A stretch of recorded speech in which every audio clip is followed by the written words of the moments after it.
Dizem que sorte é uma coisa que simplesmente acontece, como chuva de verão.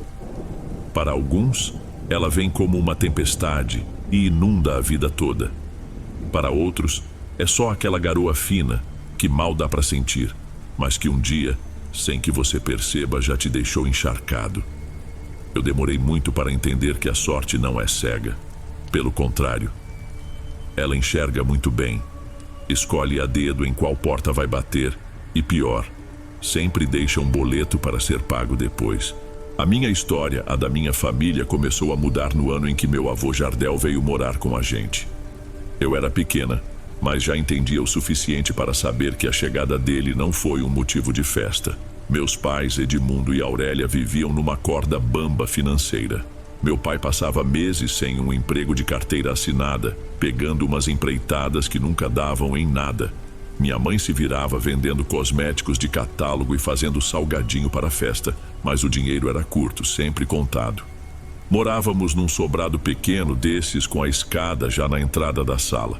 E foi ali, no pé da escada, que minha mãe o recebeu, de braços cruzados, com uma expressão que não precisava de palavras. Meu pai forçou um sorriso, ajudou o velho a subir com uma mala de couro gasta e uma caixa de madeira escura, que ele segurava com força contra o peito. Ninguém queria o avô Jardel. A tia que cuidava dele tinha se casado e ido embora para longe. Ele era um homem de gênio difícil, quase cego, e tinha um cheiro que tomava conta do lugar. Era uma mistura de loção barata com cânfora e mais alguma coisa, algo que parecia terra seca, poeira de estrada. Ele foi instalado no quartinho de cima, um cômodo que servia de depósito. O lugar tinha um piso de madeira que estalava a cada passo. Meu pai instalou uma lâmpada mais forte, falando alto sobre como era importante para o coitado não tropeçar. Mas a gente sente quando a gentileza é só uma casca fina. A verdade é que meu avô era um peso, um problema que caiu no nosso colo. Ele passava o dia todo trancado, quase não falava, e quando o fazia, era num murmúrio baixo, como se conversasse com as paredes. Às vezes, pela fresta da porta, eu o via movendo os lábios sem som, traçando no ar os mesmos símbolos que mais tarde eu veria na parede. A única coisa que parecia ter valor para ele era aquela caixa de madeira. Ele nunca a deixava longe. Ficava sempre aos pés da sua cama, coberta por um paninho xadrez como se fosse uma coisa sagrada. Nas semanas seguintes, as coisas começaram a mudar. Não foi nada grandioso, não de uma vez. Foi como aquela garoa fina que eu falei. Primeiro, uma dívida antiga que meus pais tinham com um agiota do bairro foi perdoada. O homem simplesmente mandou um recado dizendo para esquecer que estava tudo certo. Minha mãe achou que era um milagre. Depois, meu pai, que vivia de bicos, conseguiu um trabalho temporário numa pequena fábrica de autopeças. Era para cobrir as férias de um funcionário, só por 30 dias. Mas ao fim do prazo, o supervisor gostou do serviço dele e o efetivou. Não era o emprego dos sonhos, mas depois de tanto tempo, ter um salário fixo entrando todo mês. Foi como se a casa inteira pudesse respirar de novo. Até as vendas de cosméticos da minha mãe dispararam. Eram vizinhas que antes mal davam bom dia e que agora batiam na nossa porta querendo comprar 3, 4 produtos de uma vez. Parentes que não ligavam há anos reapareceram, convidando para almoços, oferecendo ajuda. Parece que a nossa sorte finalmente virou, Edmundo. Eu ouvia minha mãe dizer com um riso que eu não escutava há muito tempo. É o nosso esforço, Aurélia. Uma hora tinha que dar certo. Meu pai respondia orgulhoso. Ninguém mencionava o avô. Ninguém ousava conectar a chegada dele com a virada repentina da nossa vida.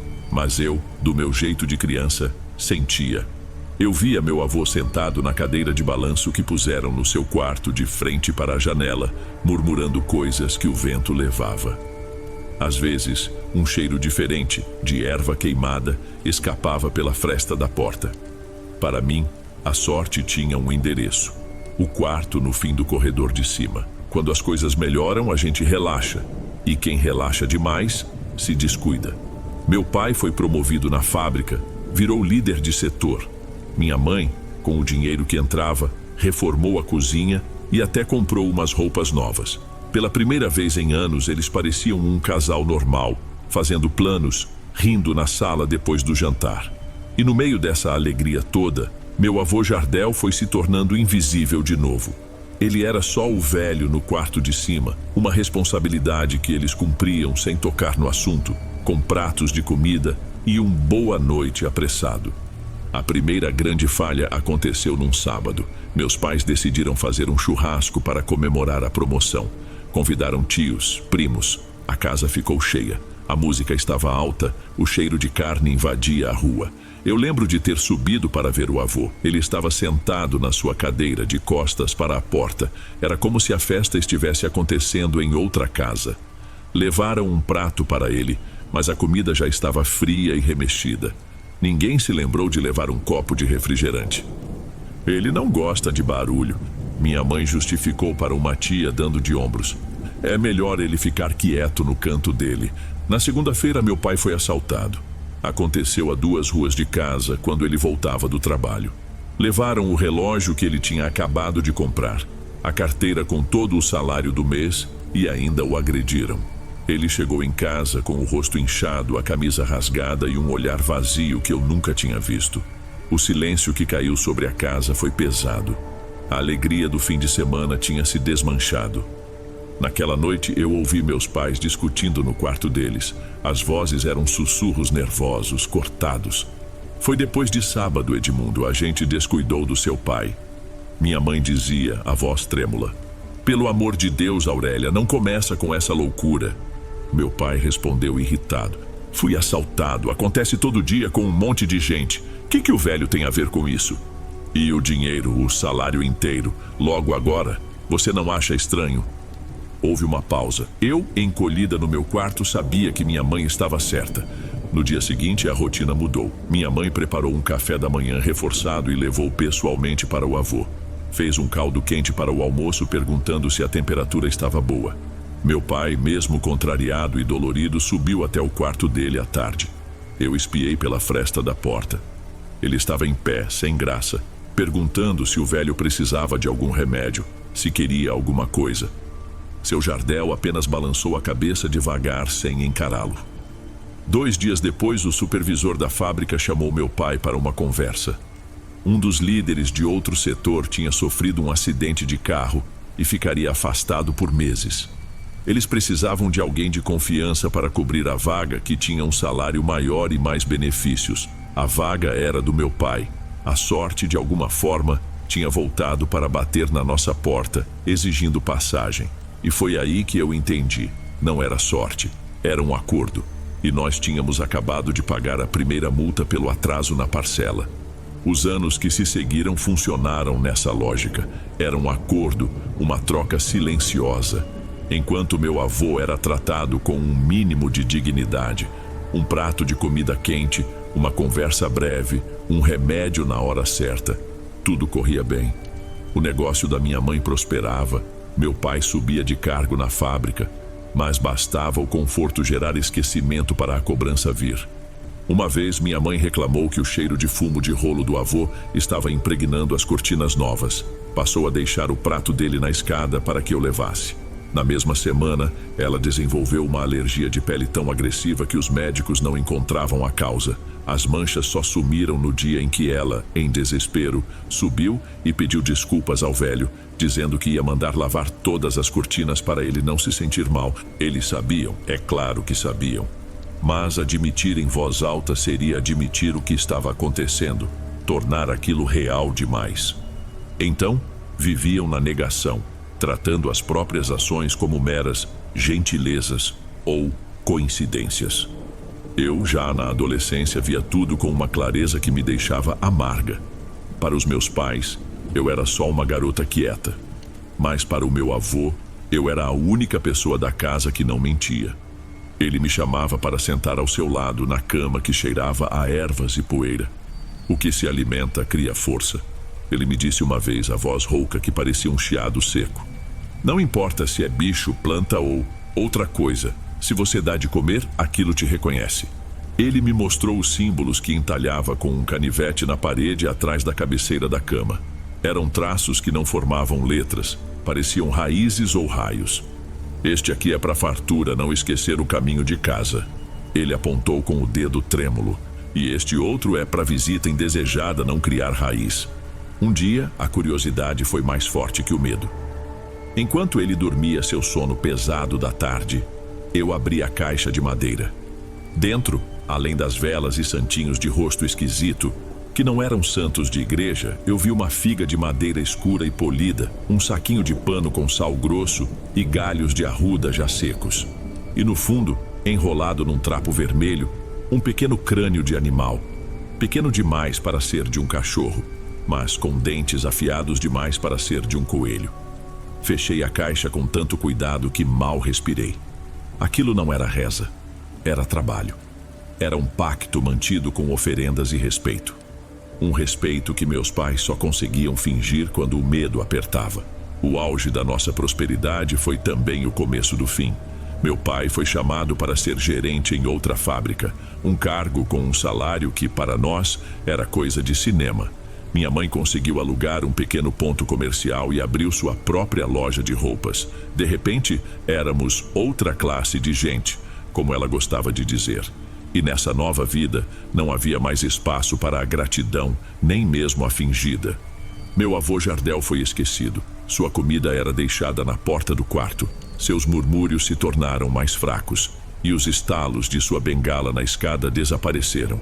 Ele não descia mais. "Não sobe mais lá, filha", minha mãe me disse um dia, se arrumando em frente ao espelho novo. "Ele precisa de sossego, já está na hora dele, é melhor não atrapalhar." Meu pai era ainda mais direto. "Já fiz minha parte, dei teto e comida por anos, não devo mais nada." Eu sentia uma angústia na boca do estômago, eu sabia que eles estavam cortando o fio que nos sustentava sobre o abismo. Foi num domingo à tarde que o encontrei. Minha mãe me pediu para levar um chá, acho que por desencargo de consciência. A porta do quarto estava entreaberta. O cheiro lá dentro era de poeira, suor e cera de vela derretida. Ele estava deitado na cama, a caixa de madeira aberta ao lado. Uma única vela, quase no fim, ainda tremia sobre um pires. Ele parecia dormir, mas sua boca estava entreaberta, como se a última palavra que tentou dizer tivesse ficado presa na garganta. Chamei minha mãe. Meu pai subiu logo atrás, nenhum dos dois chorou. Eles se olharam por cima do corpo do velho e eu vi nos olhos deles não a dor, mas o alívio. O alívio de quem se livra de uma hipoteca longa e cansativa. O velório foi rápido e frio. Poucos vizinhos apareceram para murmurar um "meus pêsames", sem convicção. Eu sentia os olhares. As pessoas sabiam, de alguma forma, que havia algo de errado em nossa sorte e em nossa pressa para enterrar o passado. Uma semana depois, meu pai subiu para o quarto vazio com uma espátula e um rolo de lixa na mão. "Vou limpar essa parede. Chega dessas macumbas do velho arranhadas aqui em casa." Ele anunciou com uma firmeza que me deu um calafrio. Tive uma vontade imensa de gritar para ele parar. O esquecimento era uma ofensa, mas aquilo era uma afronta. Eu fiquei no corredor, ouvindo o som da lâmina raspando a madeira. O som da lixa na madeira era um arranhar insistente, como unhas longas tentando rasgar algo por dentro. Ele não estava apenas lixando símbolos, estava profanando o altar, declarando com todas as letras que a dívida estava paga e que nós não devíamos mais nada a ninguém. Mal sabíamos que a cobrança de verdade estava apenas começando. Por uma semana nada aconteceu. Meus pais, aliviados, falavam em trocar de carro, em planejar uma viagem de férias. Eles sorriam, brindavam a nova vida.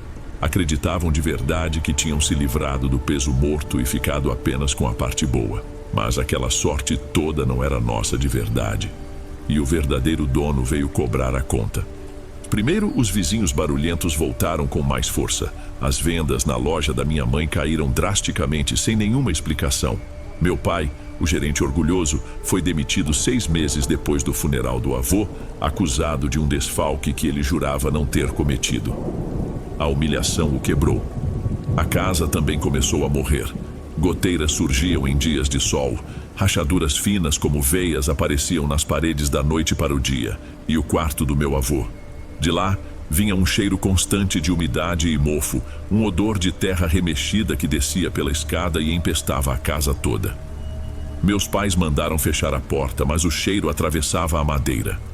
À noite eu ouvia passos no andar de cima. Não eram os estalos da bengala do meu avô, mas o arrastar lento e seco de pés descalços no assoalho de madeira.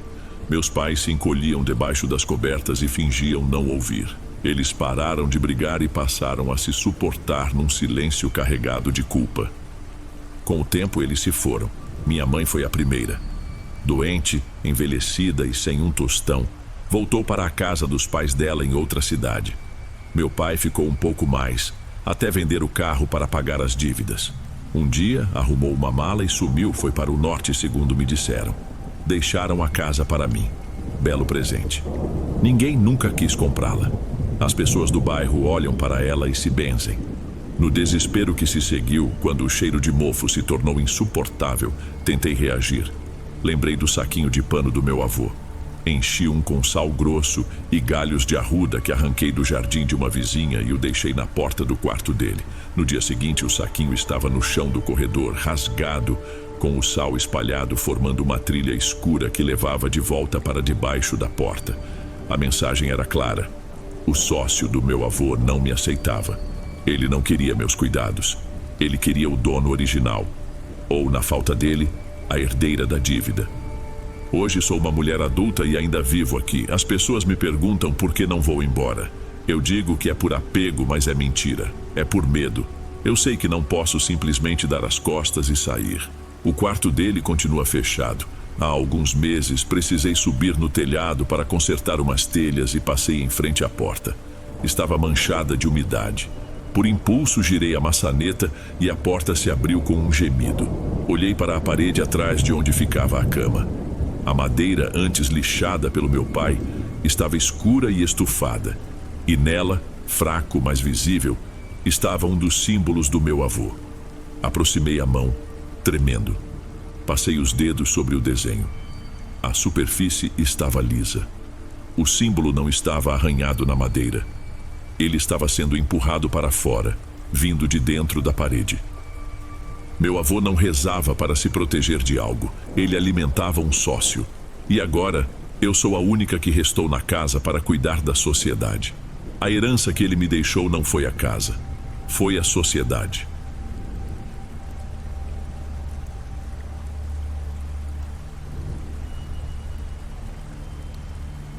Se estiver gostando dos relatos, não se esqueça de já deixar o seu like. Ele é muito importante. Bem, vamos continuar.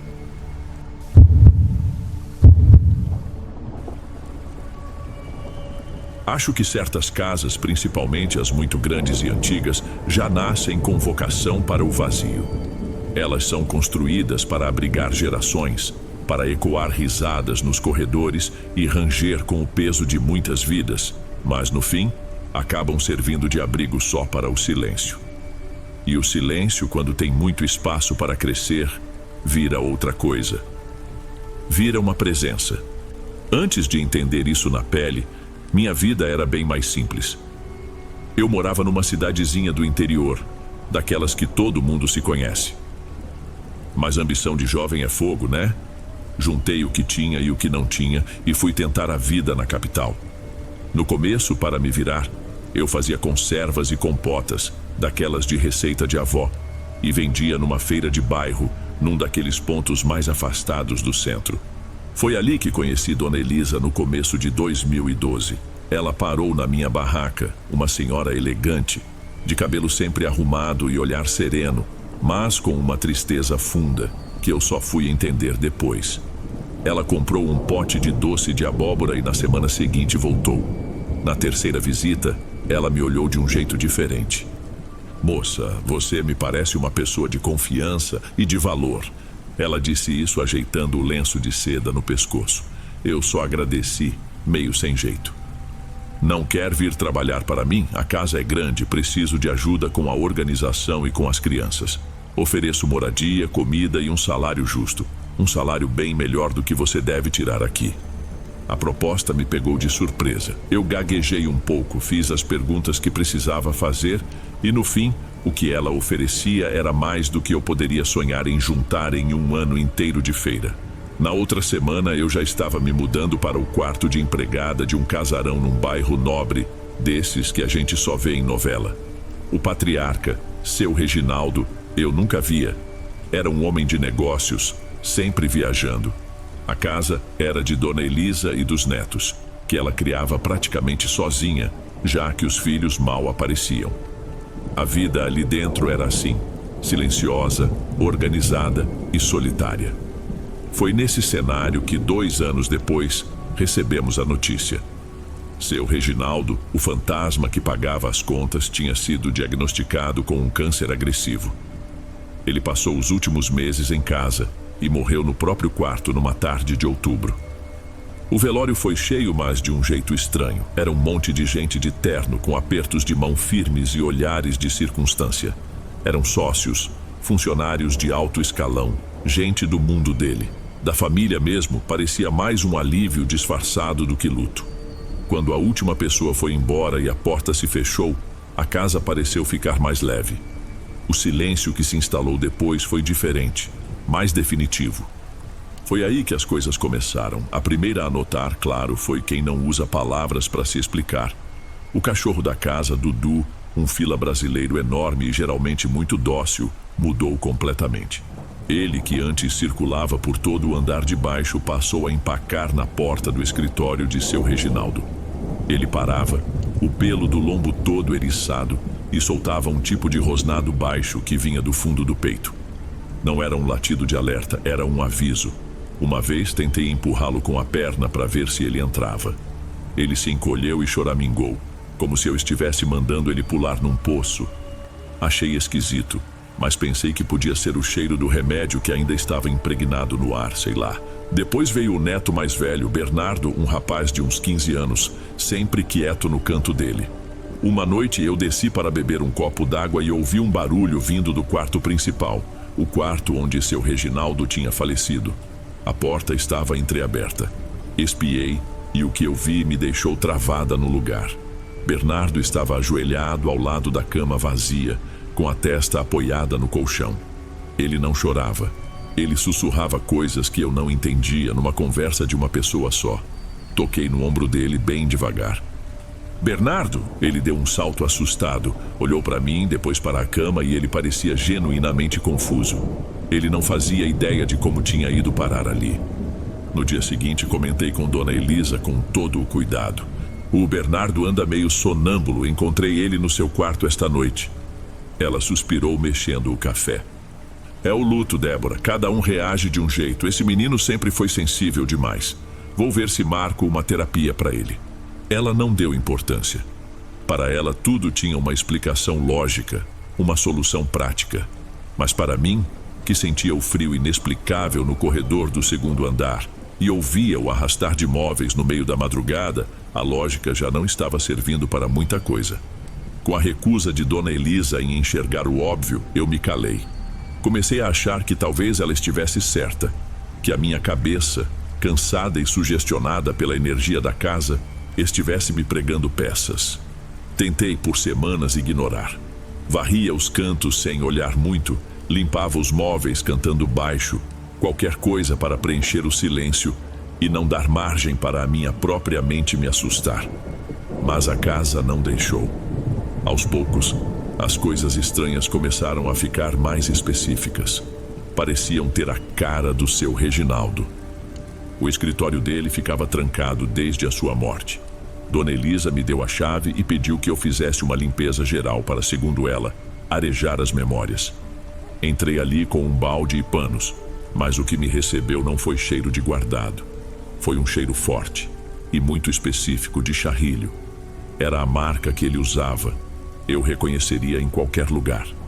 Um aroma seco, de tabaco caro, que ele costumava deixar impregnado nos ternos. Mas não era um cheiro velho. Era como se alguém tivesse acabado de apagar um na sala, segundos antes de eu girar a chave. Abri as janelas, olhei para os lados, procurei a fonte. Não havia nada. O cinzeiro de cristal estava lavado e brilhando. Piorou durante a noite. Quando a casa entrava naquele estado de quietude absoluta, depois da meia-noite, eu comecei a ouvir.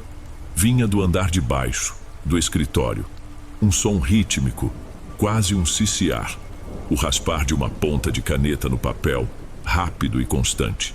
Era o mesmo som que eu ouvia quando ele, já doente na cama, revisava documentos sem parar. obcecado. Um som que me arrepiava na época e que agora, vindo de um cômodo vazio, fazia um calafrio subir pela minha nuca. A confirmação veio um mês depois. Eu estava tirando o pó da estante do escritório, um móvel imenso, de madeira escura, cheio de livros de direito e economia que ninguém nunca mais abriria. Ao arrastar um volume mais pesado, algo caiu por trás, batendo no chão com um barulho seco. Era uma agenda, de couro, com as iniciais dele gravadas em dourado.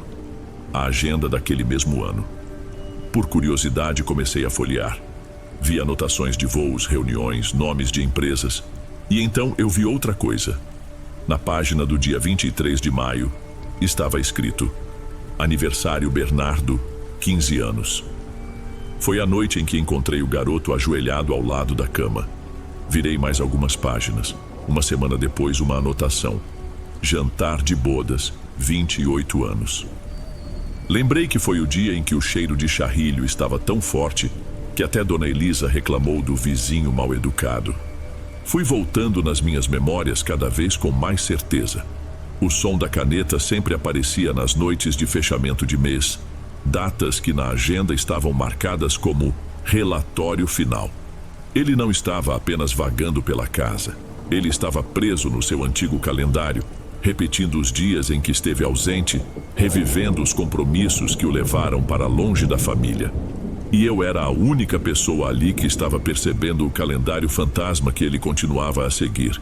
Eu passei a viver o tempo todo tensa. Com a agenda dele guardada no fundo da minha gaveta de uniformes, eu me sentia cúmplice de um segredo terrível.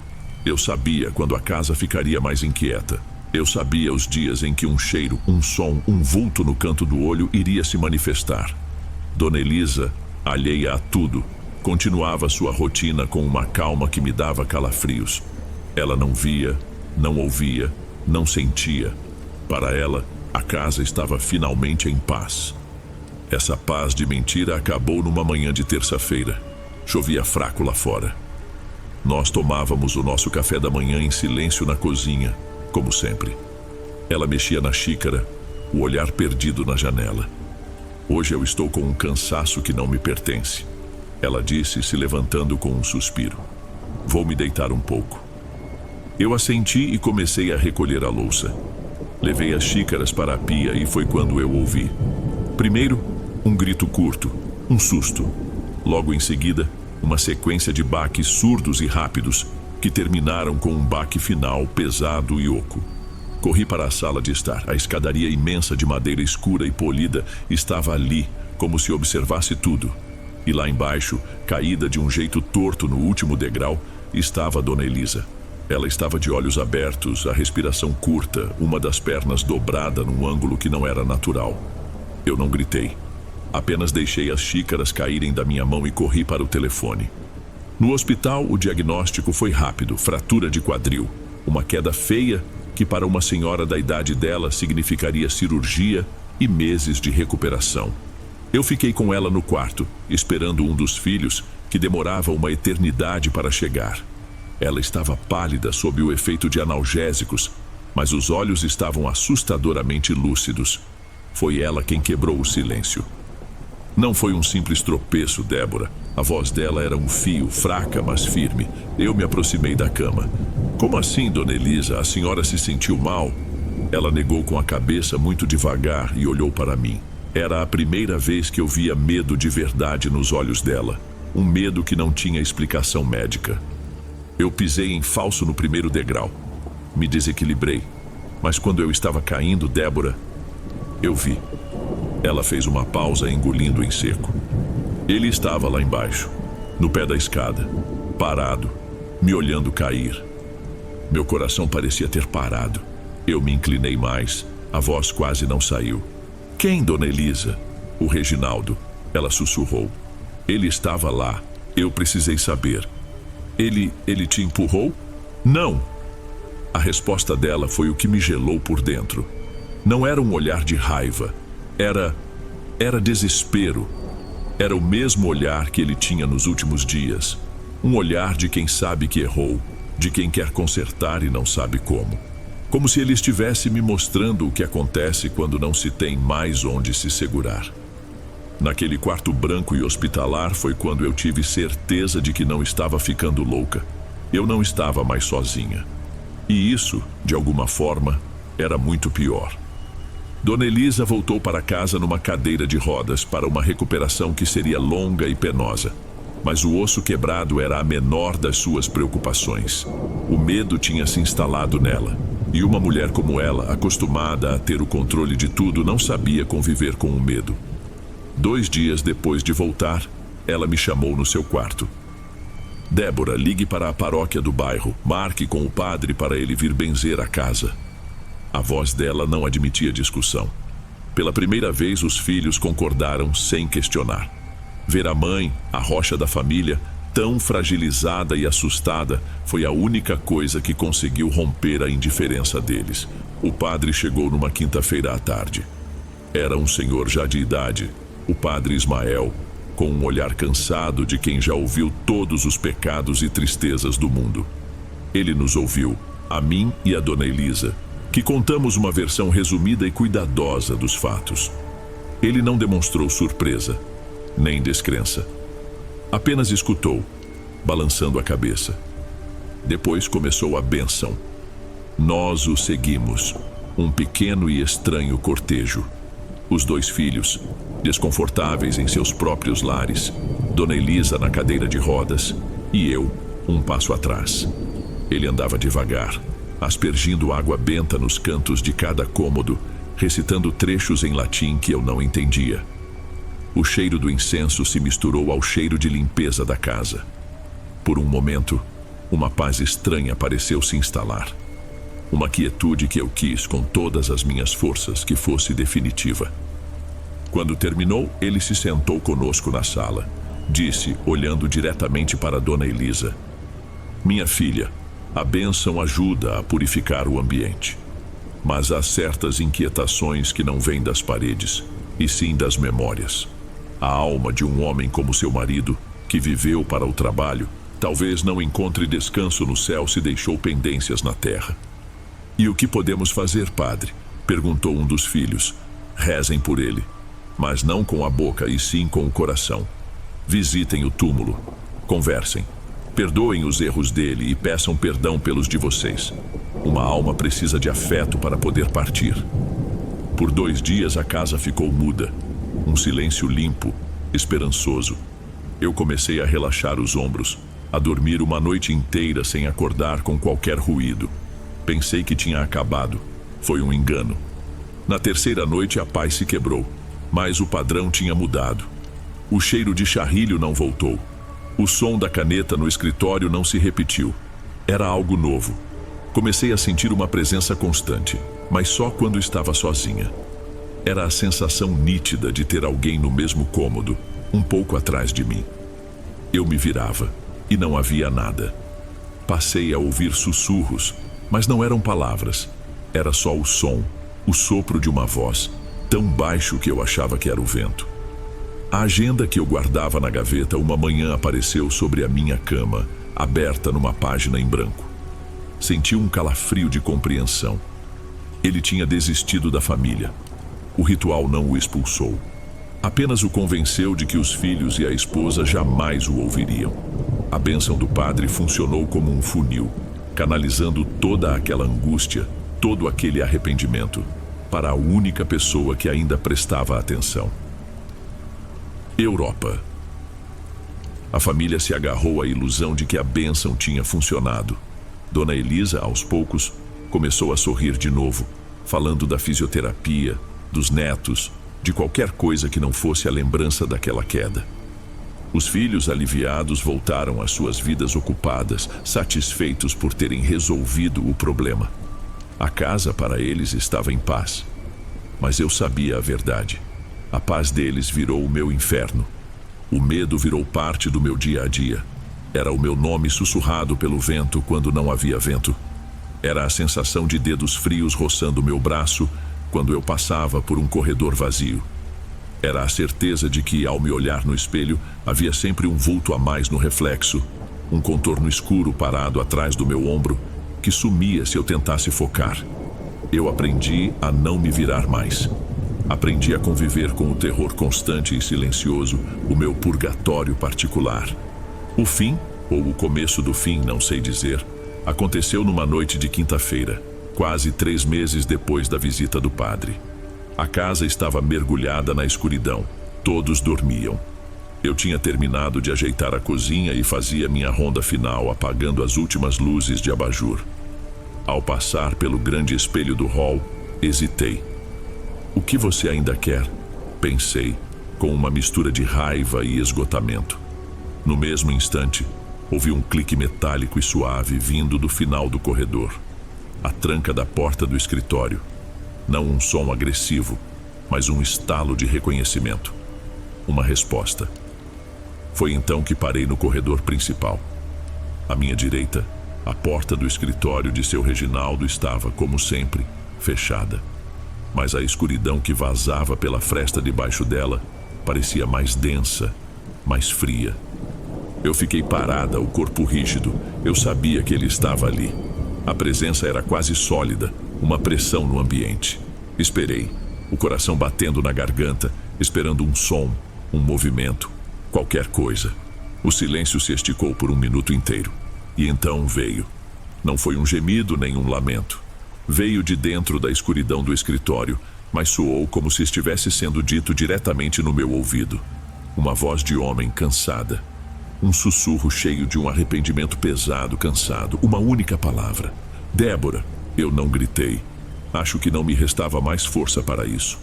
O som do meu próprio nome, dito por ele, foi a confirmação final. Ele tinha um rosto, uma voz, e agora ele me conhecia. Sobrou para mim. Agora eu era a única pessoa que ele podia assombrar. Dei um passo para trás, depois outro. Fui me afastando devagar, sem nunca dar as costas para aquela porta, até chegar ao meu quarto e girar a chave 2 vezes. Eu ainda estou aqui, nesta casa. O dinheiro é bom e para onde eu iria? Às vezes me pego pensando que, de um jeito torto, seu Reginaldo e eu não somos tão diferentes. Nós dois deixamos tudo para trás por uma vida melhor. Ele, a família pelo trabalho, eu, a minha família por um salário. E agora estamos presos juntos neste palácio silencioso. Ele com o seu arrependimento e eu com o fantasma dele.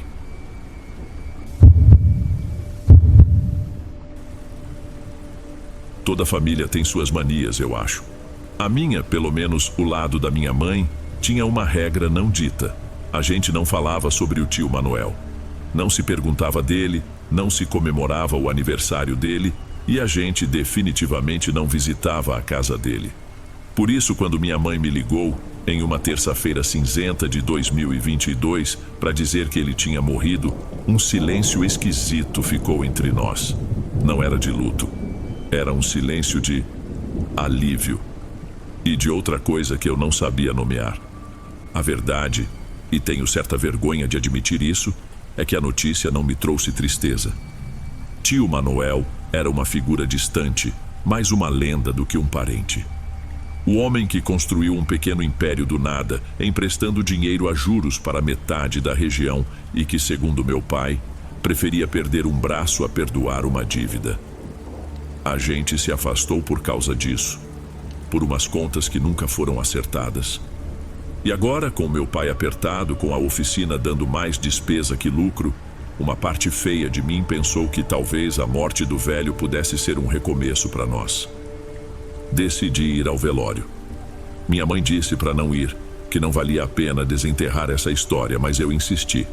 Peguei o carro e dirigi por quase 3 horas até chegar àquele casarão que eu só lembrava por fotos. Era ainda maior e mais estranha do que eu imaginava. Uma construção de muros altos com puxadinhos e anexos que pareciam ter brotado da estrutura principal sem nenhuma lógica, cada um com um telhado diferente. O lugar todo tinha um aspecto de coisa guardada, acumulada. Lá dentro, o ar era denso, uma mistura do cheiro doce e enjoativo de flores de velório com o cheiro de poeira e guardado. O caixão estava no meio da sala principal, e em volta dele, meus primos. Evaldo, o mais velho, de pé, parecia um segurança. Diogo e Bento conversavam baixo num canto, os olhos passando por cada pessoa que entrava, medindo, avaliando. Ninguém chorava. As tias mais velhas, sentadas em cadeiras de plástico, rezavam um terço em um murmúrio que mais parecia uma contagem. A atmosfera não era de tristeza, era de vigilância. Era como se estivessem esperando o morto levantar a qualquer momento para conferir se ninguém estava mexendo em nada. Evaldo se aproximou quando me viu perto da porta da cozinha, olhando para o quintal escuro. Ele não sorriu.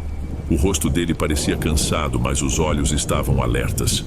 Vai ficar? Eu balancei a cabeça, confirmando. A ideia de dirigir de volta naquela noite com a cabeça cheia não me pareceu boa. E, para ser sincero, aquela curiosidade doentia, aquela pontinha de esperança de que sobraria algo para mim, me segurava ali. Eu precisava entender o que estava acontecendo. Pode usar o quartinho dos fundos. O que era a despensa é o único que não está trancado com cadeado. Por que os outros estão trancados? Perguntei e me arrependi no mesmo instante. Perguntei sem pensar.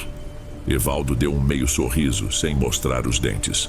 O tio não gostava que as coisas saíssem do lugar. O quarto cheirava a madeira úmida e a cera velha.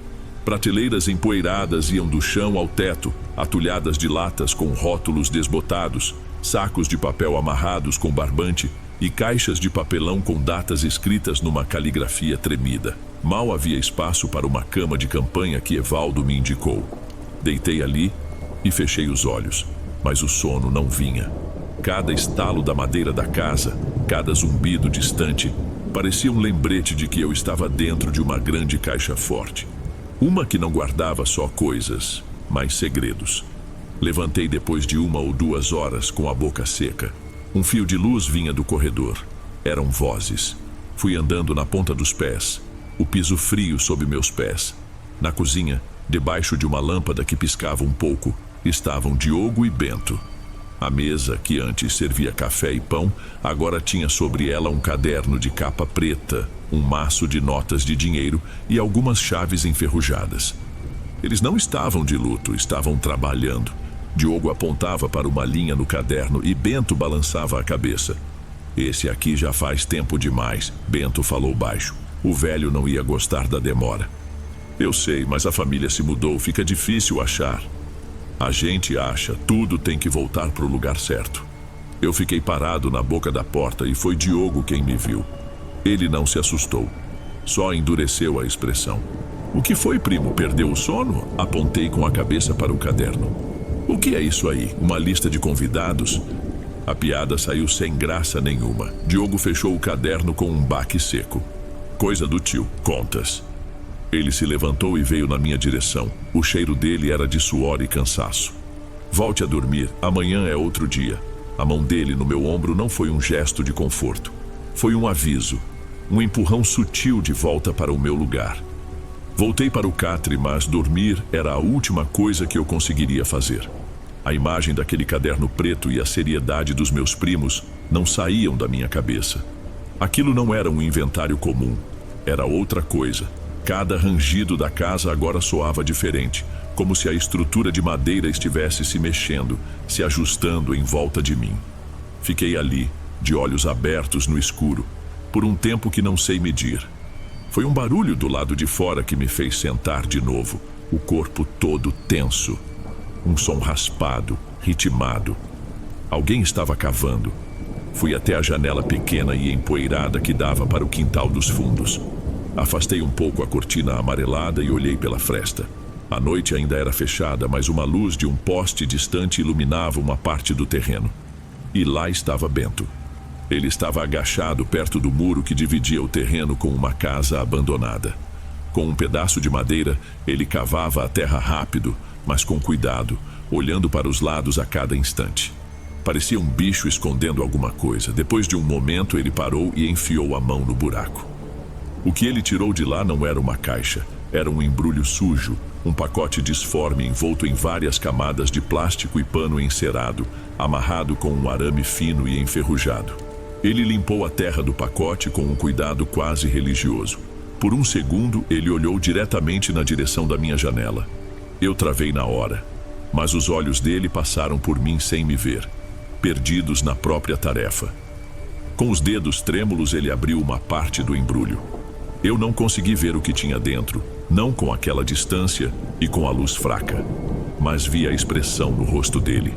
Era um sorriso, mas um sorriso esquisito, ganancioso e assustado ao mesmo tempo. Ele se inclinou sobre o pacote aberto e pareceu cheirar o conteúdo, aspirando fundo. E mesmo de longe, por uma lufada de vento que entrou pela fresta da janela, eu senti. Não era cheiro de terra. Era um odor metálico de cobre e ferrugem, misturado com algo vagamente adocicado e podre. Bento fechou o pacote rapidamente, o amarrou de novo e o colocou de volta no buraco, cobrindo tudo com terra e espalhando umas folhas secas por cima para disfarçar. Levantou-se, limpou as mãos na calça e voltou para dentro da casa sem fazer barulho. Eu me afastei da janela, o coração martelando nas costelas. Minha cabeça girava. Aquilo não era só dinheiro. Tinha algo mais ali. Algo que se guardava debaixo da terra, como um corpo ou um segredo que não podia ver a luz do dia. Naquele momento, a esperança de conseguir alguma grana se desfez e deu lugar a um medo real. Um medo que dizia que eu tinha entrado em um lugar onde as regras normais não valiam mais. Eu não preguei o olho. Assim que a primeira luz do dia apareceu, eu me levantei. Precisava sair dali. O caixão já não estava na sala. Tinham levado antes do amanhecer sem alarde, como se fosse só mais uma tarefa a ser cumprida. A casa, agora com menos gente, parecia ainda maior e mais vazia. Encontrei Evaldo na cozinha, limpando cinzas de um prato na pia. O caderno preto estava sobre a mesa, aberto. Parecia que algumas páginas tinham sido arrancadas e queimadas. Ele me viu e não pareceu surpreso. Apenas secou as mãos num pano de prato. O olhar dele se fixou em mim, me avaliando. "Você não vai embora, não é?" Ele disse, a voz rouca. "Eu vejo nos seus olhos a mesma curiosidade que o velho tinha. Por isso você não pode simplesmente ir." Eu não respondi, mas ele continuou como se ele já soubesse o que eu ia perguntar. "Você acha que era só sobre guardar dinheiro, não é? Acha que o tio Manuel era só um velho pão duro? Dinheiro não é só papel, primo." Evaldo se encostou no balcão, os braços cruzados. Ele falava de um jeito calmo, como se estivesse me dando uma aula, o que era mais assustador do que se ele gritasse. "Dinheiro carrega o dono, carrega o jeito que foi pago. Quando alguém te paga com raiva, chorando, te amaldiçoando, isso fica no dinheiro. Fica uma energia suja, pesada." Ele fez uma pausa me encarando para ter certeza de que eu estava prestando atenção. Eu estava. Cada músculo do meu corpo estava. Se você só juntar esse dinheiro, essa sujeira toda, ela apodrece e começa a comer o que está em volta. Começa a comer a sua sorte, sua saúde, sua família. O dinheiro se vinga. Tio Manuel entendeu isso. Ele aprendeu que não basta guardar. É preciso cuidar. É preciso limpar. Limpar? Consegui perguntar, a palavra saindo com um esforço. É purificar. Ele apontou com o queixo para o quintal. "O que você acha que o Bento guarda lá? O que você acha que tem em cada buraco nesse terreno? Não é só a grana, é o antídoto." Para cada quantia que entrava com má vontade, o tio exigia uma outra coisa, uma garantia, um pedaço da pessoa para acalmar o dinheiro. Senti o estômago embrulhar. Lembrei do cheiro que senti, o cheiro de cobre e de coisa podre, unhas, cabelo, pedaços de pessoas. "Isso é loucura", sussurrei. Evaldo deu de ombros como se minha opinião não tivesse a menor importância. "Loucura é deixar a coisa toda desandar. Loucura é achar que você pode ter a fortuna sem pagar o preço. Isso aqui..." Ele bateu com o nó dos dedos na parede da casa. "Não é só tijolo e cimento. É um organismo. Ele nos alimenta e a gente alimenta ele. O tio não era o dono. Ele era o zelador. E agora precisa de outro." Ele se desencostou do balcão e chegou mais perto. O olhar dele era pesado, um olhar de quem carrega um fardo há muito tempo. "Nós estamos nisso até o pescoço. Nascemos aqui. Isso entrou na gente muito cedo." Ele me analisou de cima a baixo. "Mas você é sangue novo. Veio de fora. A cabeça ainda está limpa. Você entende o que eu estou dizendo? Isso não é uma escolha. É uma responsabilidade. E agora que você sabe, você também faz parte da conta." Eu quis recuar, dar meia volta e sair correndo daquela cozinha, daquela casa, daquela cidade. Mas meu corpo não me obedeceu. Diogo e Bento apareceram na porta como se tivessem sido chamados por um apito que eu não podia ouvir. Não disseram nada, apenas se postaram ali. O caminho estava bloqueado. Venha! A voz de Evaldo não era um convite, era uma ordem. Você precisa ver, precisa entender o que se guarda aqui. Ele me guiou por um corredor que eu não tinha notado antes, escuro e estreito. Parou em frente a uma porta de madeira maciça, com uma fechadura de ferro preto, enorme. Evaldo tirou do bolso uma chave longa, quase medieval. O som dela entrando na fechadura e girando foi alto, um estalo metálico que ecoou pelo corredor. A porta se abriu com um gemido baixo. O cheiro me atingiu primeiro, o mesmo odor do quintal, mas 1000 vezes mais forte. Cobre, mofo, óleo rançoso e aquele adocicado nojento de carne velha. O quarto era grande, mas abarrotado de coisas. Sacos de estopa empilhados nos cantos, caixotes de madeira pregados e no centro, o que só posso chamar de altar. Era uma mesa baixa e robusta, de pedra escura, coberta com um pano grosso e sem cor. Na base dela, no chão, havia moedas. Centenas, talvez milhares de moedas antigas, arrumadas em arcos, grudadas umas nas outras com o que parecia ser cera escura. O pano sobre a mesa estava manchado, e em cima dele, coberto por um segundo tecido, menor e mais sujo, havia um vulto. Algo disforme, pesado, com mais ou menos o tamanho de um saco de grãos. Evaldo tirou um chapéu imaginário da cabeça. Os outros dois baixaram a cabeça em sinal de respeito. Não se olha direto, Evaldo sussurrou sem se virar para mim. Apenas se deixa o que se deve e se sai em silêncio. Eu vi Diogo se aproximar. Ele tirou do bolso um anel que eu lembrava de ter visto no dedo dele mais cedo, e o depositou com cuidado na beirada da mesa. Ele murmurou algo, uma palavra que soou como troca, e se afastou de costas. Então todos olharam para mim. O silêncio no quarto era total, pesado. Parecia que o próprio ar esperava por alguma coisa. O tio Manuel deixou seu nome na lista, disse Evaldo, a voz baixa, quase reverente. Ele disse que a casa te chamaria, que a dívida precisaria de um juro novo para não apodrecer. A sua parte. É você. Ele estendeu a mão na minha direção. Nela havia um pequeno canivete enferrujado, a lâmina gasta de tanto uso. É só um pouco, o suficiente para selar, para mostrar que você aceita o fardo. Eu olhei para o canivete e para o rosto dos meus primos, rostos de prisioneiros, não de herdeiros, e para o vulto coberto no altar. E foi aí que eu vi. Juro por tudo que é mais sagrado que eu vi. O tecido que cobria o vulto se mexeu, um movimento sutil para cima e para baixo. Lento, como uma respiração, meu instinto gritou mais alto que o medo. Eu não ia ser o próximo, não ia alimentar aquilo. Em um movimento brusco, empurrei Evaldo com toda a força que eu tinha, na direção de Diogo. O choque dos dois me deu o segundo que eu precisava. Corri. Corri sem olhar para trás, atravessando o corredor escuro, esbarrando em móveis que pareciam ter mudado de lugar só para me atrapalhar. Ouvi os gritos de Evaldo atrás de mim, mais de raiva do que de surpresa. A casa inteira parecia protestar, rangendo e estalando a cada passo meu. Saí no quintal, dei a volta pela lateral da casa e cheguei na rua. Meu carro estava ali. Nunca as chaves pareceram tão difíceis de encontrar no bolso. Nunca uma porta pareceu tão dura de abrir. O motor demorou uma eternidade para pegar. Naqueles 2 ou 3 segundos de silêncio, eu vi a porta da frente se abrir. Não fiquei para ver quem era. Pisei fundo e saí dali, com o som dos pneus chiando no asfalto. Dirigi por horas, sem rumo certo, até me sentir longe o suficiente.